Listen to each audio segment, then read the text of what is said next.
جہاں سے جو آیت مبارکہ میں نے تلاوت کا شرف حاصل کیا کہ اللہ تعالیٰ ارشاد فرماتا ہے، بعثت نبوی کارہائے نبوت کا ذکر یہاں پر کیا گیا ہے کہ هو الذی بعث فی الامیین رسولا منہم، یعنی اللہ نے تم میں ہی ایک رسول کو مبعوث کیا جو تمہیں یتلو علیہم آیاتہم، تمہیں آیتوں کی تلاوت کرتے ہیں، ویزکیہم، تمہارے نفوس کا تزکیہ کرتے ہیں، ویعلم الکتاب والحکمہ، تمہیں کتاب کا علم دیتے ہیں اور حکمت کی تعلیم دیتے ہیں۔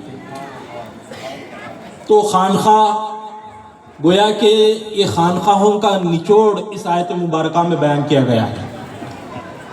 خانخواہوں میں یہی آیت کی حکم کی تعمیل ہونی چاہیے کہ یہاں پر آیتوں کی تعلیم سے مراد یہاں پر محفل ذکر اذکار ہے، ذکر کی محفل ہے، اللہ کا ذکر خوب کثرت سے کرنے کا اللہ تعالیٰ نے مختلف مقامات میں قرآن پاک میں ذکر فرمایا ہے، اور خصوصاً اللہ کی اس میں ذات کا ذکر، اسماء و صفات کا ذکر۔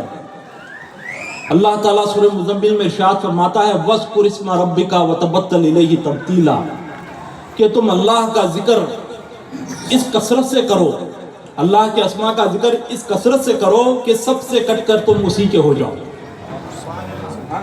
یعنی ذکر میں محویت ہو جائے، ذکر میں استغراق ہو جائے، ذکر میں اپنی ذات کو ایسا کھو دو، ایسا فنا کر دو۔ یہاں پر علماء کرام موجود ہیں، اس آیت مبارکہ میں اللہ ارشاد فرماتا ہے کہ وہ تبتل بھی لفظ آیا ہے، تبتل کے معنی بھی کٹنا ہے، تبتیلا کے بھی معنی کٹنا ہے، دو مرتبہ کٹنے کا ذکر یہاں پر کیا گیا ہے کہ اللہ کے ذکر میں اس طرح محو مستغرق ہو جاؤ کہ تم دنیا سے کٹ جاؤ۔ پہلے کٹنے سے مراد یہ ہے کہ تم دنیا سے کٹ جاؤ، اس کے بعد تبتل کے بعد اللہ نے تبتیلا کا ذکر فرمایا کہ تم دنیا سے کٹ کر جاؤ، اس کے بعد تم خود اپنے وجود سے کٹ جاؤ، اپنے وجود سے کٹ جاؤ، یعنی وجود کا بھی ہوش نہ رہے، اس حد تک اللہ کے ذکر میں محو مستغرق ہو جاؤ۔ خانخواہوں میں یہی ذکر کی تعلیم دی جاتی ہے، اس طرح اپنے آپ کو فنا کرنے کی تعلیم دی جاتی ہے، اپنی ذات کو اللہ کے ذکر میں ایسے فنا کر دے کہ آپ کی ہویت نہ رہے، آپ کی انا نہ رہے، آپ کی ہستی نہ رہے، آپ کی ہستی ختم ہو جائے، فنا ہو جائے۔ اس حدیث احسان کا ایک رخ میں پیش کروں گا کہ حدیث احسان میں بھی سرکار نے یہی بیان فرمایا ہے۔ اس کے بعد آگے اللہ تعالیٰ ارشاد فرماتا ہے کہ یزکیہم، یہ خانقاہوں میں نفوس کا تزکیہ کیا جاتا ہے، نفوس کو پاک کیا جاتا ہے، نفوس سے انا کو فنا کیا جاتا ہے، نفوس سے نفس کشی جو کی جاتی ہے۔ آپ کی ذات میں انسان کی ذات جو سائل بن کر، طالب بن کر پیر کامل کے پاس آتا ہے تو وہ پیر کامل اس کی ذات سے صفات غلیظہ کو ختم فرماتا ہے۔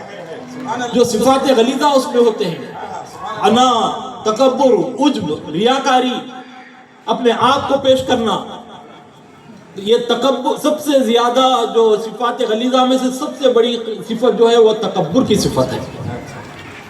تکبر کی صفت جب تک ختم نہیں ہوتی انسان سلوک کی راہ پر گامزن ہو ہی نہیں سکتا۔ سب سے پہلی جو توبہ کی جاتی ہے وہ تکبر سے توبہ کی جاتی ہے، وہ انا سے توبہ کی جاتی ہے۔ انا، تکبر سے جب انسان توبہ کرتا ہے تو سلوک کی راہ پر گامزن ہو سکتا ہے۔ تو تمام صفات غلیظہ کو ختم کر کے اس میں صفات حسنہ ڈالے جاتے ہیں، صفات حسنہ اس کے وجود میں عطا کیے جاتے ہیں۔ تو لہذا یزکیہم جو کہا گیا ہے، اس کے بعد جو ہے یہ مرتبہ آتا ہے کہ تم پر کتاب کی تلاوت کی جاتی ہے۔ کتاب یعنی قرآن پاک کو خانقاہوں میں سکھایا جاتا ہے۔ خانقاہیں صرف خانقاہیں نہیں رہیں بلکہ خانقاہ سے متصل مدارس بھی چلے، جب حضرت یہ سائل سرکار کی بارگاہ سے جاتا ہے اسلام، ایمان اور احسان کے سوال کر کے، تو سرکار صحابہ سے فرماتے ہیں کیا تم انہیں جانتے ہو؟ تو صحابہ فرماتے ہیں اللہ و رسول عالم، اللہ اور رسول بہتر جانتے ہیں۔ تو سرکار ارشاد فرماتے ہیں وہ جبریل تھے اور تمہیں دین سکھانے آئے تھے۔ یعنی اسلام، ایمان اور احسان یہ کل ملا کر کل دین ہے۔ تو خانقاہوں میں اسلام کا درس بھی ملے، ایمان کا درس بھی ملے، ایمان میں تقویت بھی حاصل ہو اور احسان کی کیفیت بھی خانقاہوں میں ملے، تو خانقاہوں کا آج کے دور میں یہ کردار ہو کہ اس خانقاہ کے تحت مدارس بھی ہو، اس خانقاہ کے تحت مساجد بھی ہو، اس خانقاہ کے تحت خانقاہی تمام کام ہو، اور خانقاہ کی روح، خانقاہ کی اصل جو ہے وہ لنگر کا نظام ہے۔ لنگر کا جو نظام ہے، یہاں پر قادری سلسلے سے وابستہ بزرگ حضرات بھی بیٹھے ہیں، لنگر کا نظام، اس نظام سے، یہ نظام چلنے کی وجہ سے خانقاہوں میں اپنے بھی آتے ہیں اور غیر بھی آتے ہیں۔ لنگر کی نظام کی وجہ سے اللہ تعالیٰ جس طرح مخلوق کو دیکھتا ہے، بزرگان صوفیہ کرام فرماتے ہیں الخلق عیال اللہ، کہ تمام کی تمام مخلوق اللہ کے عیال ہے، اللہ کا کنبہ ہے۔ لنگر کے نظام میں یہ نہیں دیکھا جاتا کہ یہ مسلمان ہے، یہ ہندو ہے، یہ کالا ہے، یہ گورا ہے، یہ امیر ہے، یہ غریب ہے، یہ کچھ نہیں دیکھا جاتا۔ جو لنگر میں آتا ہے اسے کھلایا جاتا ہے، اسے سیر کرایا جاتا ہے، ہر بھوکے کو کھلایا جاتا ہے۔ پیران پیر، روشن ضمیر، غوث اعظم دستگیر، میرا محی الدین عبد القادر جیلانی ارشاد فرماتے ہیں میں نے تقرب الہی کے کئی راستے دیکھے۔ تقرب الہی جب میں نے پانا چاہا تو میں نے لوح محفوظ کو کھنگال ڈالا، لوح محفوظ، پورا کا پورا لوح محفوظ میں نے دیکھ لیا۔ دیکھنے کے بعد مجھے اللہ نے علم عطا فرمایا کہ لوگوں کو اگر تم کھانا کھلاؤ تو تقرب الہی حاصل ہوگا۔ تو خانقاہی نظام میں، خانقاہوں میں لنگر کا نظام الدین اولیاء کی بارگاہ میں چلے جائیں، لنگر کا نظام چل رہا ہے۔ آپ غریب نواز کی بارگاہ میں چلے جائیں، لنگر کا نظام چل رہا ہے۔ آپ پیران پیر، روشن ضمیر، غوث اعظم دستگیر کی بارگاہ میں چل جائیں، وہ وقت جو بانوں کا وقت تھا، پورا بغداد پریشان حال تھا، بھوک پیاس کی وجہ سے تمام پریشان تھے، لیکن پیران پیر کا لنگر بند نہیں ہو رہا تھا۔ پیران پیر کا لنگر ایسا فیض عطا کر رہا تھا کہ ہر بھوکے کو کھانا کھلا رہا تھا۔ تو اس لیے پیران پیر فرماتا ہے میں نے تقرب الہی لوگوں کو کھانا کھلانے سے پایا ہے۔ اور تقرب الہی آپ فرماتے ہیں پیران پیر اللہ تعالیٰ اگر مجھے پوری کائنات کی دولت دے دے، اس دولت کو میں لوگوں کو کھانا کھلانے کے لیے خرچ کر دوں گا۔ سرکار اس لیے ارشاد فرماتے ہیں کہ اطعام الطعام اشفاء السلام، کہ تم لوگوں کو کھانا کھلاؤ اور سلام کو عام کرو۔ حضرت ابو الحسن خرقانی رحمۃ اللہ علیہ کا وہ جملہ مجھے یاد آ رہا ہے، آپ نے اپنی خانقاہ پر یہ جملہ لکھ دیا تھا، اس جملے کو آپ اپنے ذہن کے نقوش میں بٹھا لیں، یہ ایسا عظیم جملہ ہے۔ حضرت ابو الحسن خرقانی رحمۃ اللہ علیہ فرماتے ہیں جو شخص بھی جان رکھتا ہے، مسلمان نہیں فرما رہے، ہندو نہیں فرما رہے، آپ اس جملے پر غور کریں کہ جو شخص بھی جان رکھتا ہے وہ ابو الحسن خرقان کے دستخوان کا مہمان ہے۔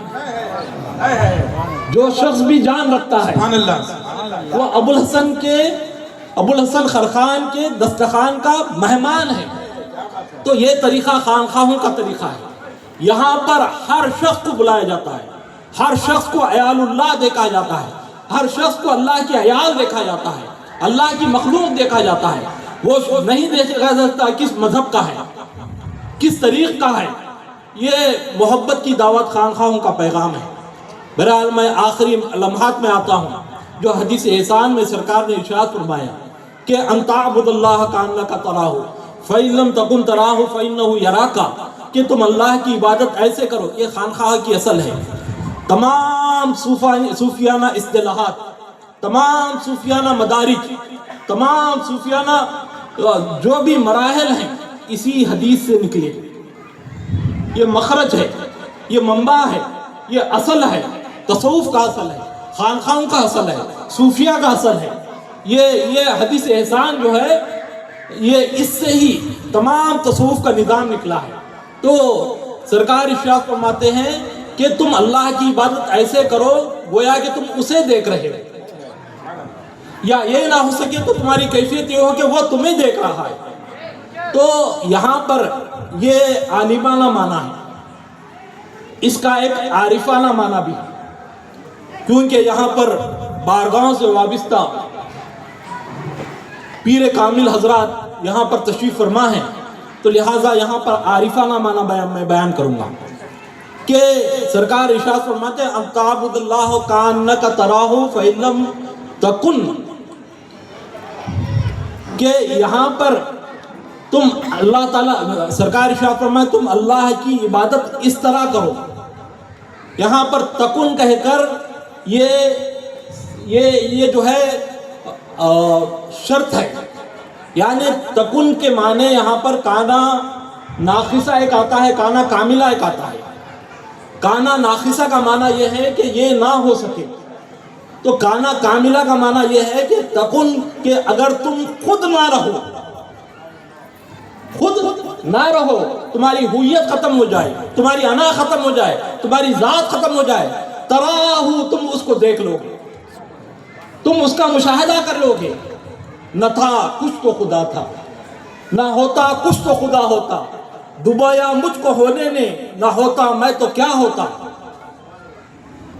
حضرت علامہ اقبال ارشاد فرماتے ہیں کرا جوئی چرا در پیچ و تابی، او پیوست تو زیر نقابی، تلاش او کنی جستو نیابی، چلا سے اس کنی جستو یابی، یعنی تو کس پیچ و تاب میں پھرتا ہے، تو کس جگہ سرگرداں ہے، اصل میں اس کی ذات عیاں ہے، اللہ کی ذات عیاں ہے، اور اللہ کی ذات اس حد تک عیاں ہے، اس حد تک ظاہر ہے کہ بزرگان صوفیہ کرام فرماتے ہیں، سلطان باہو فرماتے ہیں کہ اللہ کی ذات اس شدت سے ظاہر ہے کہ اس کی شدت ظہور نے اسے مستور کر دیا ہے، اس کی شدت ظہور نے اسے چھپا دیا ہے۔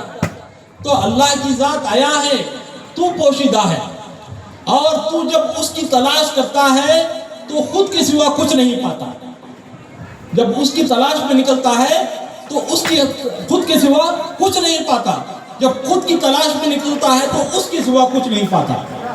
من عرف نفسہ فقط عرف ربہ، یہ خانقاہوں کے درس کا اصل ہے کہ تم اپنے نفس کو پہچانو، تم اپنی ذات کو پہچانو، وہی خدا کی پہچان ہے۔